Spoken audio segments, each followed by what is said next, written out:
And something we haven't even talked about, powerful and powerless speech. These are things like hesitations, use of powerless language, and it can make a speaker come across as uncertain or lacking confidence.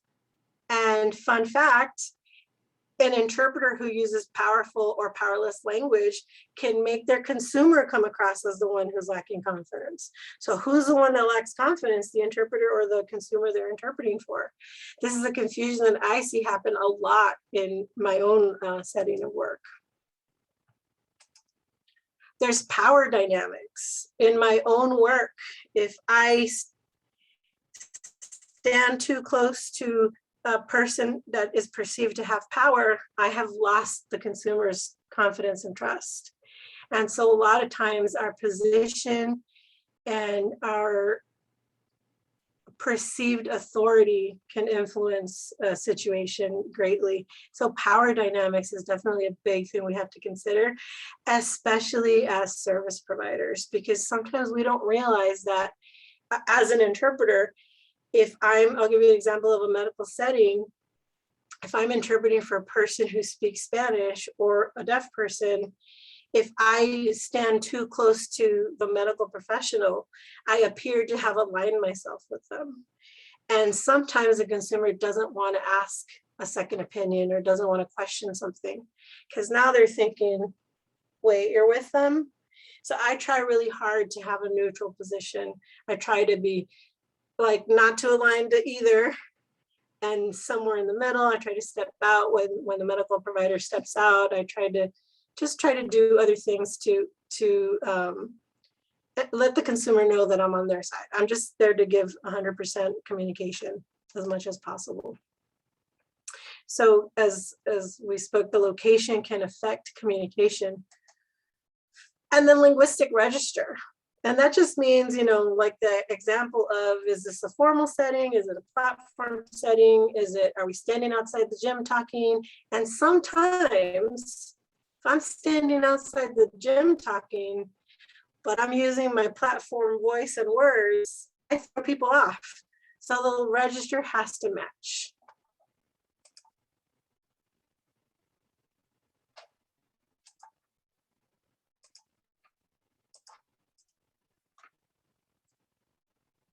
So all these pieces influence communication. So I have so much to say. I'm checking time. I'll be respectful of your time, but I've got so much to give you. Mary Phillip was a deaf researcher, and she categorized culture into 3 different categories. The material, which is what you can see, the way I dress, the items I hold is how I express my culture. The behavioral, observed rules of behavior, being respectful to elders, not being respectful, etc. What I learned growing up.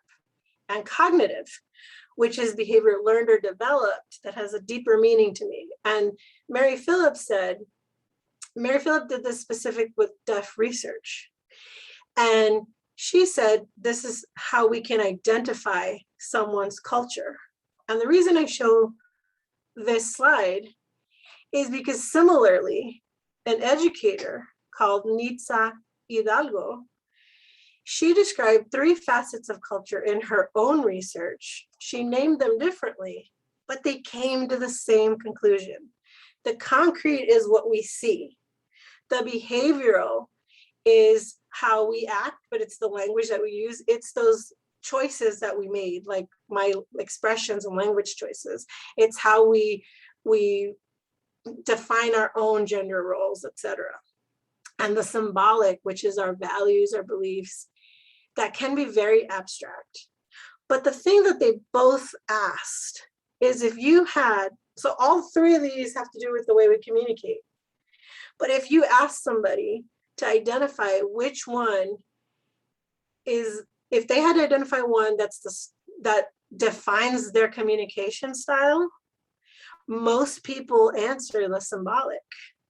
And this is important for communicators because it's the one that we don't see. You would never know that I don't want to use the language of scarcity. And you would never know that I want to call my brother Nino at home, but Isaias outside in his professional world. You don't know that I'm making these decisions, but they mean a lot to me. And so what we don't know or recognize these things, we can inadvertently, worst case, we offend people, but that's not even the worst part. We leave people out because they feel they don't fit into your community, you're not making space for them.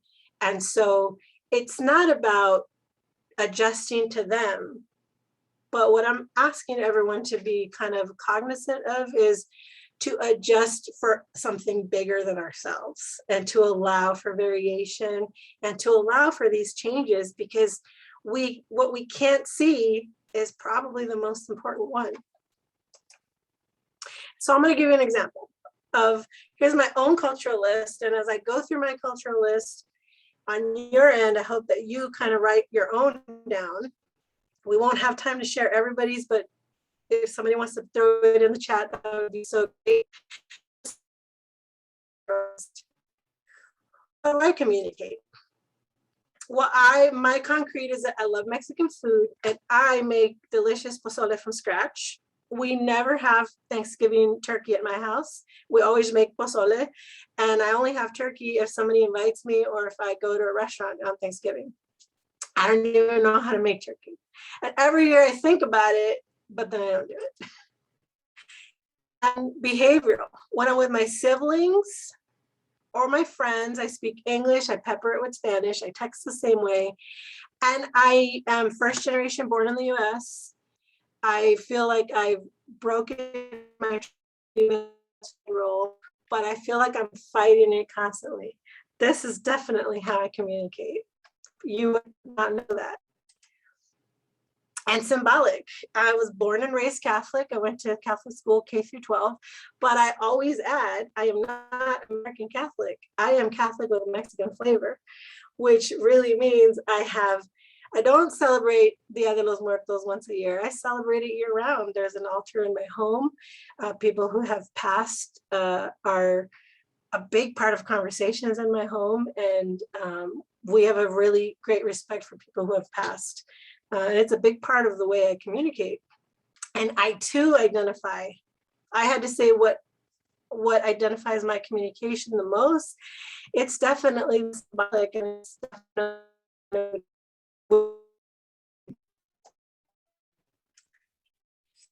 I like to check it. Did anybody write? And I know this is like heavy and we've got just a few minutes, but if anybody wants to share any one of these for their own, something that defines my communication, I'd be happy to hear it or listen or put it in the chat if you'd like.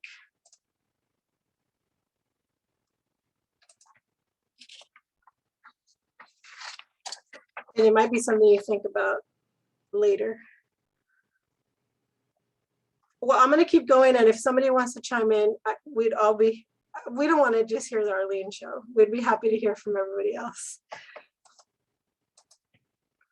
So something else that's my cat Salem, everybody.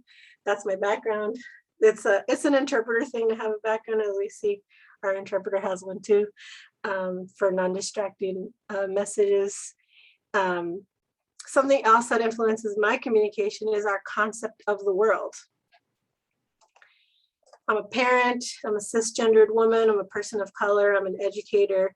This is how I communicate. I find myself, somebody asks me something, and my daughter says, why is everything a life lesson? I just want to ask you what you think, and I have to make it a lesson. And I'm like, I know, why do I do that? But I just do it. It's the way I communicate. So we have to think about, what kind of communicator are you? And this is important, because in order to understand how we are being perceived, and for me, it's especially about providing service, we have to understand how we are communicating. We can't possibly fit into someone's needs or their communication styles or understand how to deliver a message if we don't even know how it is we're encoding our message. So it's a really important part of our work as service providers. So as we see, what I was hoping that we would see along the way and through the activity is that our values come through in communication and in our expressions and in our language choices. And this is the reason that language, it took us a while to get here, but it's why language is not universal. American culture and American use of Spanish, American use of English is not going to be the same as Mexican culture or Portuguese, Spain, Argentina, because our culture is not universal. Our understanding of the world is not universal, and it affects the way language develops. And we have to consider this culture and communication, because if you think about maybe a miscommunication you may have had, I would ask you to rethink of any situation comes to mind. It may have been a little cultural clash. You were saying one thing and the person was understanding something completely different. And I want to tell you a story before the end of our time is, so I work as a sign language interpreter specific with deaf people, and I work a lot with the Spanish users. And what we see is, why are there a lot of Latinx families having children that are deaf? It's not that they're having children that are deaf, it's they have the same numbers as everybody else.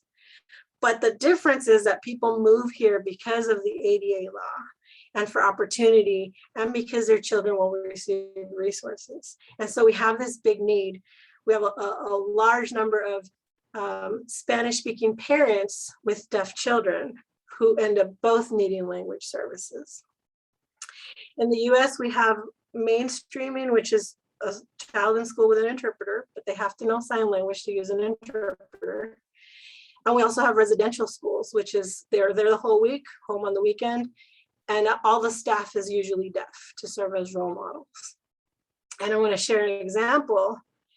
I want you to think about, this is a true example that happened. Mom is a Spanish speaker, undocumented.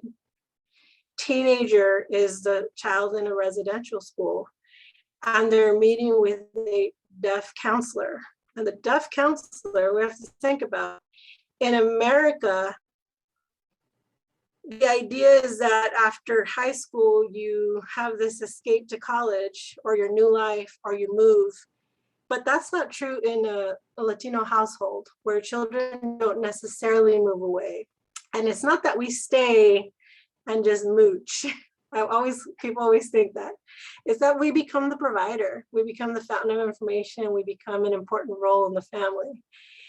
And so if we think about those different goals in life, those different life goals, this counselor was trying to tell the student, your plans, where are you going to live? What are you doing with your life? And the mother being undocumented, and if we think about access to information, not caring, not knowing the laws of this country, not knowing this is what they can and can't do, is thinking, are you taking my child from me? And the child is reading mom's fear and anxiety and hesitation and is getting freaked out too. And all the while the counselor means well, but is trying to say, think about your future. But definitely that message did not land well, because they were not considering the culture and the experience of this family, this undocumented parent with her child, and even what the values in their family are for the future. No, the child isn't going to move away, but that's not because it's wrong or because it's bad or because it's a bad choice in life. It's just because that's not our goal in life. And so these are all definitely things that have to be considered.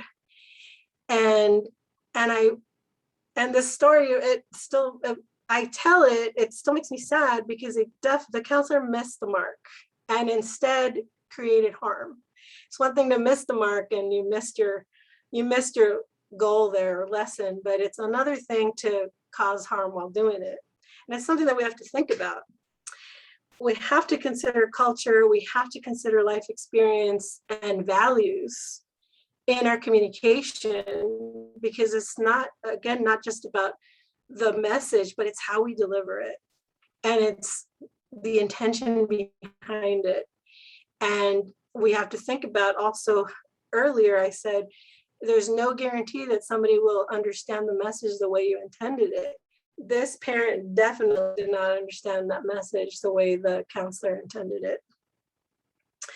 We are, I believe, at time, and I only just touched the subject of communication. So I want to make sure that I am respectful of your time, and want to thank Andrea for hanging in there with us, as usually we have a team for interpreters. But thank you so much for joining. I want to thank everybody for giving their time to join me on this talk. Is something that I really feel strongly about. And I want to let you know that we only touched the surface of a lot that I have to say, and I hope that I see you all again. Can we get I'm looking at the chat, I'm sorry. Yes, we can look at the definitions again, definitely. And I understand for those of you who have to hop out, I will show you the one with my description so you can describe it. And if anybody has any comments to share or anything, you could just chime right in. I know that people have to log out for the end of the hour.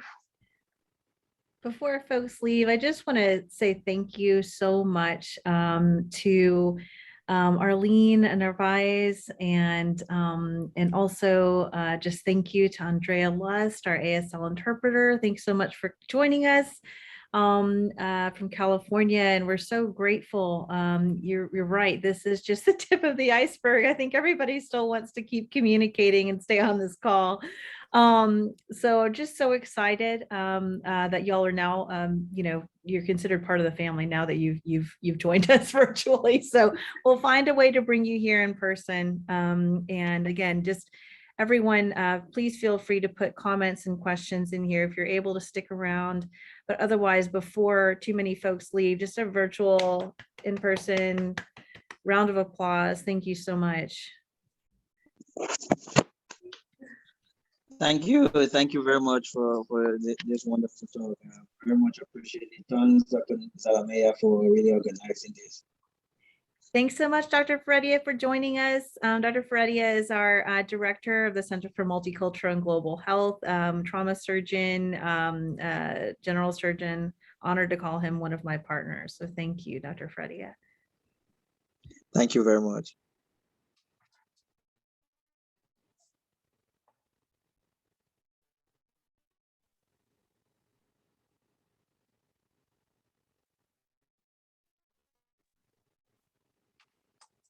Any other questions or comments before we wrap? I think it's just us. All right. Well, thank everyone so much. Thank you, Isabella, for helping us organize this. And it was so great. Thank you. And Nathan, thank you for joining. Thank you, everybody, for joining. It was just wonderful. And I'll share the recording with the registrants and whatnot, and I'll share it with you too, Isabella. If you have anybody in the office that wants a copy, I think it'll be in 2 pieces. I'll stitch them together. Okay, sounds good. It may end up putting together just because I've had that happen before, and when I log back in, it actually just puts it all together. Oh, you're kidding. That'd be amazing. Yeah. Awesome. Okay. I don't want to say goodbye to y'all and go back to work, but I guess we have to do it. Thanks so much, y'all. Nice to meet you.